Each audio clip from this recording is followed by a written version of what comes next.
Edmonton Alberta থেকে শাহ আলম বলছিলাম।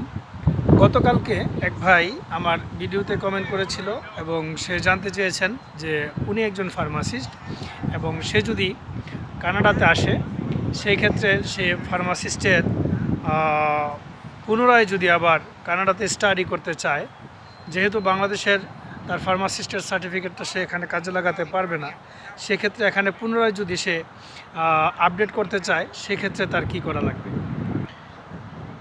খুব সুন্দর প্রশ্ন। সেটা হচ্ছে যে এখানে ইন্টারন্যাশনাল স্টুডেন্টদের জন্য কিন্তু যারা রেসিডেন্স আছে এবং পার্মানেন্ট রেসিডেন্স আছে যাদের পিআর আছে, অন্য দেশ থেকে এসে যারা এখানে পিআর পেয়েছেন, তাদের জন্য যেই কস্ট এবং ইন্টারন্যাশনাল স্টুডেন্টদের জন্য কিন্তু কস্ট অলমোস্ট দ্বিগুণ। যদি আপনার ফার্মাসিস্ট কোর্সের জন্য 2 বছর কোর্সের জন্য যদি $25,000 থেকে $26,000 লাগে, সেই ক্ষেত্রে যাদের পিআর আছে বা যারা পার্মানেন্ট রেসিডেন্স তাদের জন্য লাগবে মিনিমাম $5,000 থেকে $7,000 আরও কম, $7,000 আরও কম। তো সেই ক্ষেত্রে কানাডাতে এসে পিআর পেলে সেই ক্ষেত্রে আপনার খরচটা অনেক কমে যাবে। আর যদি পিআর না হয়ে থাকে, ইন্টারন্যাশনাল স্টুডেন্ট হন, সেক্ষেত্রে আপনার কস্টিংটা মিনিমাম $7,000 থেকে $8,000 বেশি লাগতে পারে। যে কোনো স্টাডির ক্ষেত্রে আপনার বাংলাদেশে হোক, যেখানেই হোক, যে শিক্ষা অর্জন করা আছে বা যে কোয়ালিফিকেশান আছে, সে কোয়ালিফিকেশানটা যদি সে কানাডায় এসে আপডেট করতে চায়, সেক্ষেত্রে অবশ্যই তাকে পুনরায় আবার এখানে এসে স্টাডি করে সেটাকে আপডেট করতে হবে এবং সেটার খরচ, যদি সে ইন্টারন্যাশনাল স্টুডেন্ট হিসেবে আসে, খরচ অনেক। এবং এখানে যখন সে পিআর পেয়ে যায় এবং পার্মানেন্ট রেসিডেন্স হয়ে যায়, সেক্ষেত্রে তার খরচটা কমে আসে। তবে এখানে এসে আবার বিভিন্ন প্রসিডিউর আছে। আপনি যদি আবার গভর্নমেন্ট সাপোর্টের জন্য আপনি অ্যাপ্লাই করেন, আপনার সরকার অনুদানে যদি আপনি পড়াশোনা করতে চান, সেক্ষেত্রেও সুযোগ আছে, তবে সেটা সময় সাপেক্ষ। এবং এখানে এসে আপনার একটা জবের ব্যবস্থা করতে হবে আপনার সারভাইভ করার জন্য, বা যদি আপনার ফ্যামিলি স্টেবল হয়, সেক্ষেত্রে যদি ফ্যামিলি আপনাকে সাপোর্ট দিতে পারে ভালো, সেটা ওয়েল অ্যান্ড গুড। কিন্তু এটা মাথায় রাখতে হবে যে আপনার অ্যাজ এ ইন্টারন্যাশনাল স্টুডেন্ট এখানে আপনার যে কোনো সার্টিফিকেট, যে কোনো এডুকেশন, যে কোনো স্টাডি আপনার যখন আপনি এটাকে পুনরায় আপডেট করতে চান, অবশ্যই আপনি শুরু থেকে শুরু করতে হবে, আবার প্রথম থেকে শুরু করতে হবে।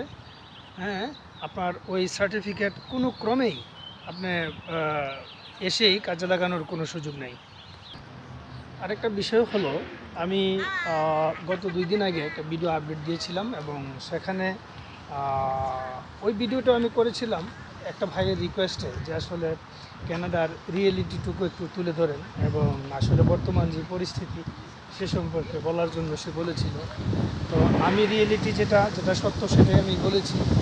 তারপরও কিছু লোক নেগেটিভ কমেন্টস করেছে যে আমি সত্যটা বলি নাই, আমার আরও কিছু আমি গোপন রেখেছি।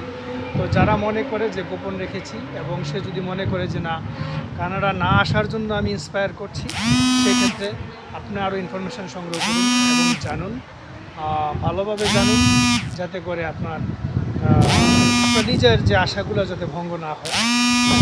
আমরা চেষ্টা করি সত্যটা বলার জন্য, সত্যটাকে জানার জন্য, আরও বোঝার জন্য। যদি আপনার ইনফরমেশান দরকার হয়, সেক্ষেত্রে আপনি জানান।